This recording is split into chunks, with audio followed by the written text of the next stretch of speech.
হযরত আদম আলাইহিস সালাতু ওয়াস সালাম এবং হাওয়া আলাইহিস সালাতু ওয়াস সালামকে আল্লাহ তাআলা জান্নাত থেকে বের করে দিলেন।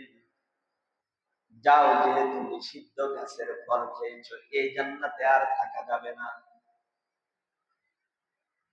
আদম এবং হাওয়া আলাইহিস সালাতু ওয়াস সালাম 350 বছর আল্লাহ তাআলার কাছে কর্তব্য করলেন।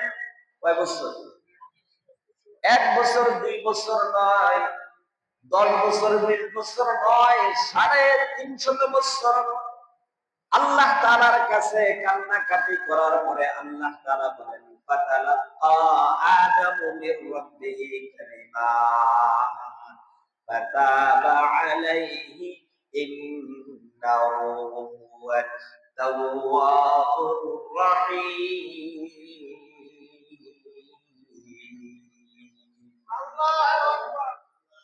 আল্লাহ তাআলা বলেন, আমি আল্লাহ তাআলা 350 বছর কর্তন করার পরে আদমের অন্তরের মধ্যে কিছু মাত্র কিছু কালিমা আমি আল্লাহ তাআলা ঢেলে দিলাম।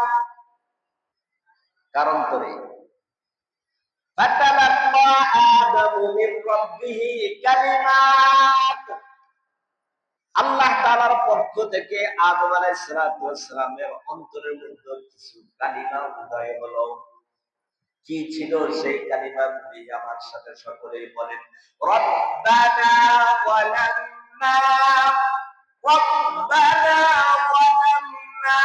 আনফুসানা ওয়া ইল্লাম তাগফির লানা ওয়া তারহামনা লানাকুনান্না মিনাল খাসিরিন।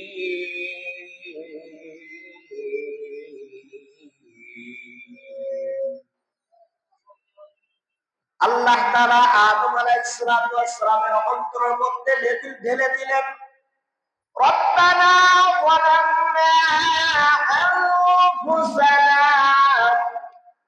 আয় আল্লাহ, আমি আমার নিজের উপরে অত্যাচার জুলুম করে ফেলেছি। ওয়া ইল্লাম তাগফির লানা, আপনি যদি আমাকে ক্ষমা না করেন, ওয়া তারহামনা, আর যদি আপনি দয়া না করেন, লানাকুনান্না মিনাল খাসিরিন, অবশ্যই অবশ্যই আমি ক্ষতিগ্রস্ত হয়ে যাব, আমরা ক্ষতিগ্রস্ত হয়ে যাব। এই বাক্যগুলো বলে যখন হযরত আদম আলাইহিস সালাম আল্লাহ তাআলার কাছে তওবা করলেন আর দোয়া করলেন, আল্লাহ তাআলা বলেন, ফাতাবা আলাইহি, আমি আল্লাহ তাআলা আদমের তওবাকে কবুল করে নিলাম। কার তওবা কবুল করে নিলেন? আদম আলাইহিস সালামের তওবা আল্লাহ তাআলা কবুল করে নিলেন। রাসূলুল্লাহ সাল্লাল্লাহু আলাইহি ওয়াসাল্লামের এক হাদিস থেকে বোঝা যায়, কিয়ামত পর্যন্ত উম্মত যদি এই মুহররম মাসের 10 তারিখে তার কৃতকর্মের উপরে লজ্জিত হয়, তিরমিজি শরীফের হাদিস, আল্লাহর পয়গম্বর বলেন, কিয়ামত পর্যন্ত যদি এই উম্মতের গুনাহগার বান্দারা যদি মুহররম মাসের 10 তারিখে আল্লাহ তাআলার কাছে লজ্জিত হয়ে তওবা করে, তো তওবা কবুল করে নেবেন কে? আল্লাহ। আরো জোরে বলেন, কে? আল্লাহ। হযরত আদম আলাইহিস সালামের তওবা আল্লাহ তাআলা কবুল করেছিলেন যেই দিন, ওই দিনটা ছিল মুহররম মাসের 10 তারিখ। কয় তারিখ? 10 তারিখ। হযরত হুসাইন রাদিয়াল্লাহু তাআলা আনহু শাহাদাত বরণ করেছিলেন কত হিজরিতে? আল্লাহর পয়গম্বরের ইন্তেকালের 40 থেকে 41 হিজরি পরে হযরত হুসাইন রাদিয়াল্লাহু তাআলা শাহাদাত বরণ করেছেন। 41 হিজরি পরে রাসূলুল্লাহ সাল্লাল্লাহু আলাইহি ওয়াসাল্লামের ইন্তেকাল। আর আদম আলাইহিস সালামের তওবা আল্লাহ তাআলা কবুল করেছেন পৃথিবীর সূচনা লগ্নে, যখন আদমকে আল্লাহ তাআলা সৃষ্টি করেছেন তার 350 বছর পরে যখন আল্লাহ তাআলা তার তওবাকে কবুল করেছেন, সেই দিনটা ছিল মুহররম মাসের 10 তারিখ। মুসলমান ভাইরা আমার, শুধু তাই নয়, হযরত নূহ আলাইহিস সালাতু ওয়াস সালামকে আল্লাহ তাআলা তার অনুসারী, তার উম্মত সহকারে মহাপ্লাবন থেকে মুক্তি দিয়েছিলেন যেই দিন, সেই দিনটাও ছিল মুহররম মাসের 10 তারিখ। হযরতে আইয়ুব আলাইহিস সালাতু ওয়াস সালামকে আল্লাহ তাআলা এক কঠিন রোগ দিয়েছিলেন। পুরাটা শরীরের মধ্যে আল্লাহ তাআলা আইয়ুব আলাইহিস সালাতু ওয়াস সালামের পুরাটা শরীরের মধ্যে পচন ধরিয়ে দিলেন, যার কারণে হযরতে আইয়ুব আলাইহিস সালাতু ওয়াস সালামকে এক পর্যায়ে সন্তানরা থেকে নিয়ে শুরু করে স্ত্রী, বাল বাচ্চা সব কিছু, সবাই আত্মীয় স্বজন সবাই ত্যাগ করে চলে গেল। সন্তানরা মারা গেল। 18 বছর হযরতে আইয়ুব আলাইহিস সালাতু ওয়াস সালাম এক কঠিন মানবতার জীবন যাপন করার পরে এক পর্যায়ে হযরতে আইয়ুব আলাইহিস সালাতু ওয়াস সালামের আল্লাহ তাআলার কাছে দোয়া করলেন, রব্বি ইন্নী মাসানিয়াদ দুররু ওয়া আনতা আরহামুর রাহিমিন। এই দোয়া করার পরে আল্লাহ তাআলা হযরতে আইয়ুব আলাইহিস সালাতু ওয়াস সালামকে সেই মহারোগ থেকে মুক্তি দান করেছিলেন। যেই দিন, ওই দিনটাও ছিল মুহররম মাসের 10 তারিখ। হযরত ইউনূস আলাইহিস সালাতু ওয়াস সালামকে আল্লাহ তাআলা মাছের পেট থেকে মুক্তি দান করেছিলেন। লম্বা ওয়াকিয়া, ওই লম্বা ওয়াকিয়া এখন বলার সময় নয়।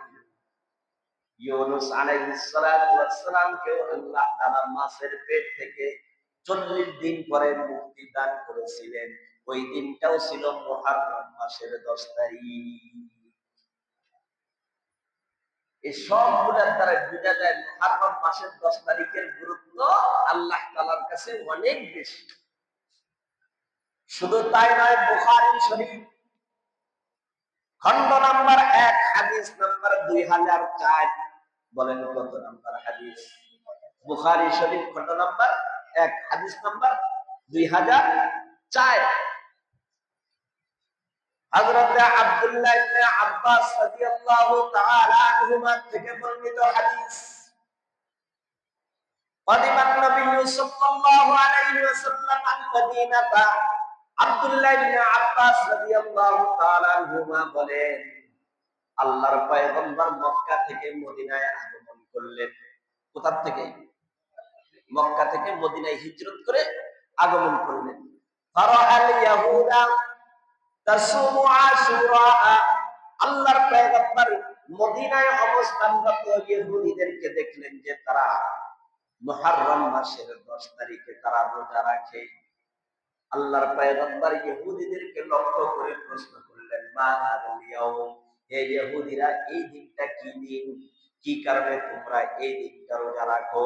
ইহুদিরা আল্লাহর পয়গম্বরের প্রশ্নের উত্তর বলেন, হাযা ইয়াউমুন সালিহ, এটা একটা ভালো দিন, বড় মুবারক দিন, এটা খুব ভালো দিন। কি কারণে ভালো?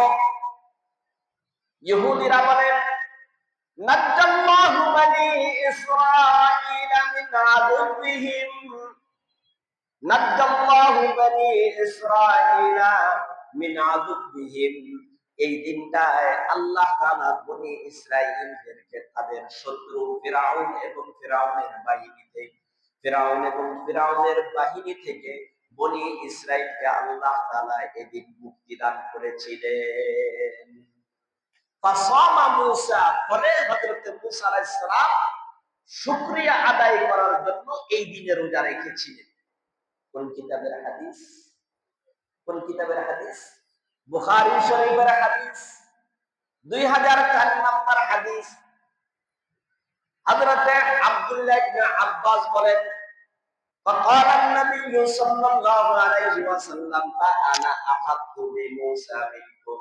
হে ইহুদিরা, শোনো, তোমরা মূসার অনুসরণ করার যতটুকু অধিকার রাখো, তার চাইতে আমি নবী মুহাম্মদুর রাসূলুল্লাহ সাল্লাল্লাহু আলাইহি ওয়াসাল্লাম মূসার অনুসরণ করার বেশি অধিকার রাখি। ফাসামা রাসূলুল্লাহ সাল্লাল্লাহু আলাইহি ওয়াসাল্লাম ওয়া আমারা বিসিয়ামিহি। বলে আল্লাহর পয়গম্বর মুহররম মাসের এই 10 তারিখ অর্থাৎ আশুরাতে আল্লাহর পয়গম্বর রোজা রাখলেন। ওয়া আমারা বিসিয়ামিহি, এবং সাহাবায়ে কেরামদেরকেও আল্লাহর পয়গম্বর রোজা রাখার নির্দেশ দিলেন। তাহলে বলেন, মুহররম মাসের 10 তারিখ আল্লাহর রাসূল নিজে রোজা রাখলেন, সাহাবায়ে কেরামদেরকে রাখতে বললেন। হযরত হুসাইন রাদিয়াল্লাহু তাআলা আনহু শাহাদাত বরণ করেছেন তারও 40 থেকে 41 বছর পরে। তাহলে আল্লাহর রাসূল মুহররম মাসের আশুরায় রোজা রাখছেন, আশুরা পালন করছেন হুসাইন রাদিয়াল্লাহু তাআলা শাহাদাতের কারণে। জোরে বলেন। তাহলে যারা হযরত হুসাইন রাদিয়াল্লাহু তাআলার শাহাদাতকে কেন্দ্র করে শুধুমাত্র আশুরা অর্থাৎ মুহররম মাসের 10 তারিখকে উদযাপন করে, ঢোল তবলা বাজায়, গান বাজনা করে, লাফালাফি ফালাফালি করে, শরীরের মধ্যে ক্ষত বিক্ষত করে, এরা কি আমার আপনার পয়গম্বরের অনুসারী না রাসূলের দুশমন? মুসলমান ভাইরা আমার, হযরত হুসাইন রাদিয়াল্লাহু তাআলা আনহু মুহররম মাসের 10 তারিখ শাহাদাত বরণ করেছেন, এর মধ্যে কোনো সন্দেহ নাই। এবং এই কারণে মুহররম মাসের 10 তারিখের হয়তো গুরুত্ব এবং তাৎপর্য আরো বেড়ে গেছে, তাতেও কোনো সন্দেহ নাই। তবে মুহররম মাসের 10 তারিখের গুরুত্ব এবং ফজিলত শুধুমাত্র হুসাইন রাদিয়াল্লাহু তাআলা শাহাদাতকে কেন্দ্র করে নয়, বরঞ্চ পৃথিবীর সূচনা লগ্ন থেকে আজ পর্যন্ত যত বড় বড় ঘটনা ঘটেছে তার অধিকাংশ ঘটনা আল্লাহ তাআলা মুহররম মাসের 10 তারিখ ঘটিয়েছেন। এবং সামনে যত বড় ঘটনা ঘটবে, বিশেষ করে কিয়ামত সংঘটিত হবে মুহররম মাসের 10 তারিখে। কথা ঠিক না বেঠিক? তাহলে আমরা মুহররম মাসের 10 তারিখে পালন করব, 10 তারিখ পালন করব হুসাইন রাদিয়াল্লাহু তাআলার শাহাদাতকে কেন্দ্র করে নাকি অন্য কারণে? আল্লাহর রাসূল করেছে। যেমন আরেক হাদিসের মধ্যে আসছে, হযরত আব্দুল্লাহ ইবনে আব্বাস রাদিয়াল্লাহু তাআলা থেকে বর্ণিত এই হাদিসটা, ইবনে ওমর থেকেও আসছে হাদিসটা, তিরমিজি শরীফের হাদিস। রাসূলুল্লাহ সাল্লাল্লাহু আলাইহি ওয়াসাল্লাম বলেন, সুমু আশুরা, তোমরা মুহররম মাসের 10 তারিখ আশুরায় রোজা রাখো, ওয়া খালিফু ফীহি ইয়াহুদা ওয়ান নাসারা, তবে এই আশুরার রোজা রাখার ক্ষেত্রে তোমরা ইহুদি এবং নাসারা, তারা এই দিনে একটা করে রোজা রাখে, তোমরা তাদের বিরোধিতা করে কমপক্ষে তার সাথে 10 তারিখের সাথে 9 তারিখকে যোগ করে। আর আব্দুল্লাহ ইবনে আব্বাসের আরেকটা বর্ণনা অনুযায়ী বলেন, যদি 9 তারিখ 10 তারিখের সাথে 9 তারিখ সম্ভব না হয়, তাহলে 10 তারিখের সাথে 11 তারিখকেও সংযুক্ত করে কমপক্ষে 2 দিন রোজা রাখা। কয়দিন? মুসলমান ভাইরা আমার, তাহলে বোঝা গেল মুহররম মাসের 10 তারিখের গুরুত্ব এবং ফজিলত হযরত হুসাইন রাদিয়াল্লাহু তাআলার শাহাদাতকে কেন্দ্র করে নয়। তবে হ্যাঁ, মুসলমান হিসাবে হযরত হুসাইন রাদিয়াল্লাহু তাআলা মুহররম মাসের 10 তারিখে ঐতিহাসিক কারবালার ময়দানে জালেমের গোষ্ঠীর কর্তৃক উবাইদুল্লাহ ইবনে জিয়াদের হাতে হযরত হুসাইন রাদিয়াল্লাহু তাআলা নবীর পবিত্র নবীর কলিজার টুকরা হুসাইন রাদিয়াল্লাহু তাআলা শাহাদাত বরণ করেছেন। এজন্য মুসলমান হিসাবে আমাদের অন্তরে ব্যথা লাগবে, কষ্ট লাগবে, এটা একটা স্বাভাবিক সাধারণ ঈমানের দাবি। কথা ঠিক না বেঠিক?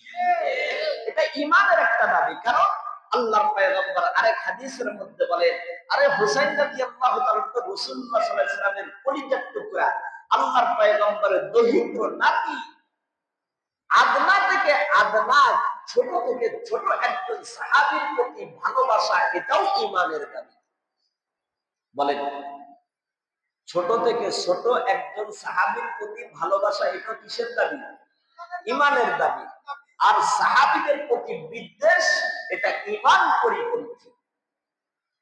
প্রত্যেক জুমার দিনে খতিব সাহেবরা জুমার খুতবার মধ্যে পড়ে, আল্লাহ আল্লাহ ফি আসহাবি, আল্লাহ আল্লাহ ফি আসহাবি, লা তাত্তাখিযুহুম মুকাররাদান মিন বাদি, ফামান আহাব্বাহুম ফাবিহুব্বি আহাব্বাহুম, ওয়া মান আবগাদাহুম ফাবিবুগদি আবগাদাহুম। আল্লাহর পয়গম্বর বলেন, খবরদার উম্মত, ভালো করে শুনো, আমার সাহাবায়ে কেরামদের ব্যাপারে আল্লাহকে ভয় করো। আল্লাহ আল্লাহ ফি আসহাবি, খবরদার খবরদার উম্মত, আমার সাহাবায়ে কেরামদেরকে সাহাবাদের ব্যাপারে আল্লাহকে তোমরা ভয় করো, লা তাত্তাখিযুহুম কারাদান মিন বাদি, খবরদার আমার সাহাবীদের সাথে বিদ্বেষ পোষণ করো না। ফামান আহাব্বাহুম ফাবিহুব্বি আহাব্বাহুম ওয়া মান আবগাদাহুম ফাবিবুগদি আবগাদাহুম। যারা আমার সাহাবীদেরকে মুহাব্বত করলো, প্রকৃতপক্ষে আমি নবীর প্রতি মুহাব্বতের কারণে তারা সাহাবীদেরকে মুহাব্বত করলো। আর যারা আমার সাহাবীদের সাথে দুশমনী পোষণ করলো, প্রকৃতপক্ষে তারা আমি নবীর প্রতি দুশমনীর কারণে সাহাবীদের প্রতি তারা দুশমনী প্রদর্শন করলো। এজন্য হযরত হুসাইন রাদিয়াল্লাহু তাআলাকে মুহাব্বত করতে যায়া কেউ যদি হযরত আমিরে মুআবিয়া রাদিয়াল্লাহু তাআলার প্রতি বিদ্বেষ পোষণ করে, হযরত আলী রাদিয়াল্লাহু তাআলাকে মুহাব্বত করতে যায়া হযরত আমিরে মুআবিয়া রাদিয়াল্লাহু তাআলার প্রতি বিদ্বেষ পোষণ করে, এরাও জানতো এই কথার মধ্যে কোনো সন্দেহ নাই। কথা ঠিক না বেঠিক? মুসলমান ভাইরা আমার, হযরত হুসাইন রাদিয়াল্লাহু তাআলা এর প্রতি মুহাব্বত এটা সাধারণ একটা ঈমানের দাবি। যেখানে সাধারণ থেকে সাধারণ একজন সাহাবীর প্রতি ভালোবাসা, এটা ঈমানের দাবি, এটা রাসূলের মুহাব্বতের দাবি। সেখানে নবী দহিত্র হযরত হুসাইন রাদিয়াল্লাহু তাআলার শাহাদাতে আমাদের অন্তর ব্যথিত হবে, এটা তো ঈমানের আরো বড় দাবি। কথা ঠিক না বেঠিক? কারণ হযরত হুসাইন রাদিয়াল্লাহু তাআলা কারবালার ময়দানে গিয়েছিলেন, তিনি কি ক্ষমতার লোভে গিয়েছিলেন নাকি তাদের দাওয়াতে গিয়েছিলেন? কুফাবাসীর দাওয়াতে গিয়েছিলেন, নিজের ইচ্ছায় যান নাই। কুফাবাসী তেনাকে এই মর্মে চিঠি লিখলো, হযরত হুসাইন রাদিয়াল্লাহু তাআলার কাছে চিঠি লিখলো, লম্বা কথা, এই লম্বা ইতিহাসের দিকে এখন যাওয়া যাবে না। সংক্ষিপ্ত কথা হলো, কুফাবাসী চিঠি লিখছে হযরত হুসাইনের কাছে যে মুআবিয়ার পুত্র ইয়াজিদ ইবনে মুআবিয়া, ইয়াজিদের দ্বারাই আমাদের এখানে সুশাসন প্রতিষ্ঠা হচ্ছে না, ইনসাফ ভিত্তিক রাষ্ট্র প্রতিষ্ঠা হচ্ছে না। আমাদের বিশ্বাস আপনি যদি এখানে আসেন তাহলে আমরা সকলেই আপনার হাতে বায়াত গ্রহণ করার জন্য, এখানকার মুসলমানরা আপনার হাতে বায়াত গ্রহণ করার জন্য, খেলাফতের বায়াত গ্রহণ করার জন্য প্রস্তুত আছে। এবং আপনি আসলে আপনার হাতে আমরা বায়াত গ্রহণ করে আপনাকে খলিফা নিযুক্ত করব। এবং আমাদের বিশ্বাস আপনার দ্বারা ইনসাফ ভিত্তিক রাষ্ট্র প্রতিষ্ঠা হবে। হযরত হুসাইন রাদিয়াল্লাহু তাআলা তাদের দাওয়াতে গিয়েছিলেন, সেখানে তিনি যুদ্ধ করতে যান নাই। কথা ঠিক না বেঠিক? আচ্ছা বলেন তো, কেউ যুদ্ধ করতে গেলে ছোট দুধের বাচ্চা নিয়ে যায়? যুদ্ধ করতে গেলে দুধের বাচ্চা নিয়ে যায়? পরিবারের সমস্ত সদস্যদেরকে, স্ত্রী, বাল, বাচ্চা, পরিবার, পুরা সদস্য সবাইকে নিয়ে যায়। আর বিশেষ প্রয়োজনে হয়তো কোন এক সদস্যকে সাথে রাখা যেতে পারে, স্ত্রীকে রাখা যেতে পারে, কিন্তু পুরো পরিবারের সদস্যদেরকে নিয়ে তিনি সেখানে গেলেন। এর দ্বারা বোঝা যায় হযরত হুসাইন রাদিয়াল্লাহু তাআলা সেখানে যুদ্ধ করার জন্য যান নাই, তিনি সেখানে গিয়েছিলেন তাদের দাওয়াতে। তিনি তো মনে করছেন তারা সবাই আমার হাতে বায়াত গ্রহণ করার জন্য প্রস্তুত। এজন্য সরল ভাবে তিনি বিশ্বাস করে গেছেন। কিন্তু হযরত হুসাইন রাদিয়াল্লাহু তাআলা যখন সেখানে যান, বড় বড় সাহাবায়ে কেরাম হযরত হুসাইন রাদিয়াল্লাহু তাআলাকে বারবার নিষেধ করেছিলেন, কিন্তু উনি সরলভাবে তিনি ওদেরকে বিশ্বাস করে সেখানে গেছেন। যাওয়ার পরে তারা সবাই তাদের কৃত ওয়াদা প্রতিশ্রুতিকে ভঙ্গ করেছেন এবং কুফার বাসী তাদের সাথে গাদ্দারি করেছে। কথা ঠিক না বেঠিক? যার কারণে হযরত হুসাইন রাদিয়াল্লাহু তাআলা ঐতিহাসিক কারবালার ময়দানে সপরিবারে নির্মম ভাবে তিনি সেখানে শাহাদত বরণ করেছেন। এই যে তার শাহাদতে আমাদের অন্তর ব্যথিত হবে, এটা একটা স্বাভাবিক বিষয়। কথা ঠিক না বেঠিক?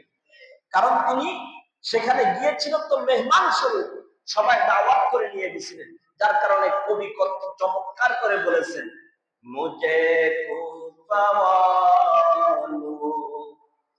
मुसाफिर न समझो, मैं आया नहीं हो, बुलाया गया हो, मुझे तूफा वालो मुसाफिर न समझो, मैं आया नहीं हो, बुलाया गया हो। के मेहमा बना कर सताया गया मैं रोया नहीं हो रुलाया गया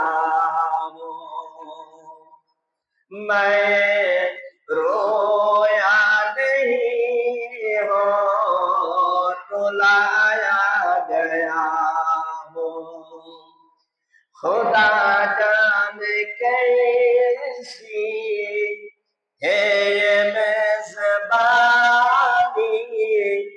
बहत्तर प्यासो कहे बंदे पानी खुदा जाने कैसी है ये मेजबानी बहत्तर प्यासो कहे बंद पानी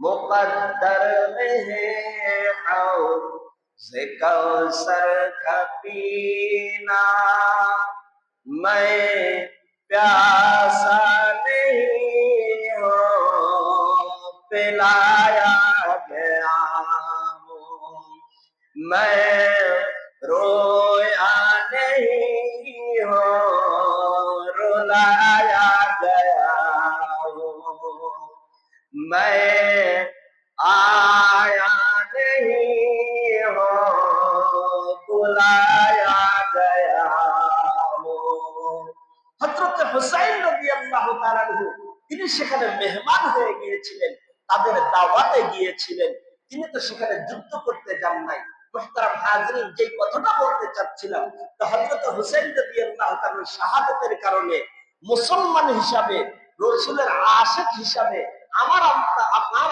অন্তর ব্যথিত হবে কষ্ট পাবে তার শাহাদাতে আমরা ব্যথিত হব এটা একটা ঈমানের দাবি এতে কোনো সন্দেহ নাই তবে মুহররমের 10 তারিখ আশুরাকে পালন করব হযরত হুসাইন রাদিয়াল্লাহু তাআলার শাহাদাতকে কেন্দ্র করে এটাও তেমন একটা ধোঁকাবাজি এবং ভ্রান্তি ছাড়া আর কিছু নয় কারণ একদিক থেকে হযরত হুসাইন রাদিয়াল্লাহু তাআলা যেমন এই মুহররম মাসের 10 তারিখ তিনি শাহাদাত বরণ করেছিলেন এটা যেমন ঠিক আছে তবে মুহররম মাসের এই 10 তারিখ অর্থাৎ আশুরায় রাসূলুল্লাহ সাল্লাল্লাহু আলাইহি ওয়াসাল্লাম থেকে নিয়ে শুরু করে আদম আলাইহিস সালাম পর্যন্ত পৃথিবীর ইতিহাসে যত বড় বড় ঘটনা ঘটেছে সব মুহররম মাসের অধিকাংশ মুহররম মাসের 10 তারিখে ঘটার কারণে এবং রাসূল সাল্লাল্লাহু আলাইহি ওয়াসাল্লাম নিজেও মুহররম মাসের এই আশুরাতে তিনি রোজা রেখেছেন সাহাবায়ে কেরামদেরকে রাখতে বলেছেন এবং এর ফজিলত বর্ণনা করেছেন এর দ্বারা বোঝা যায়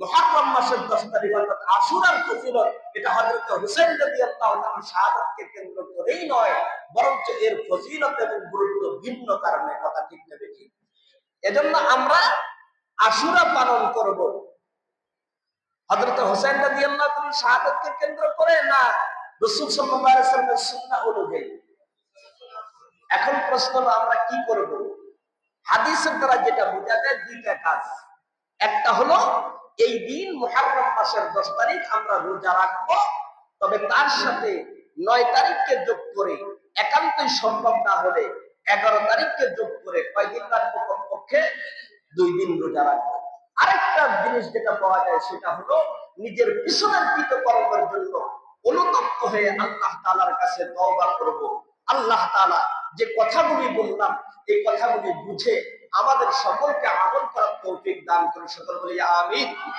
সুবহানাল্লাহ।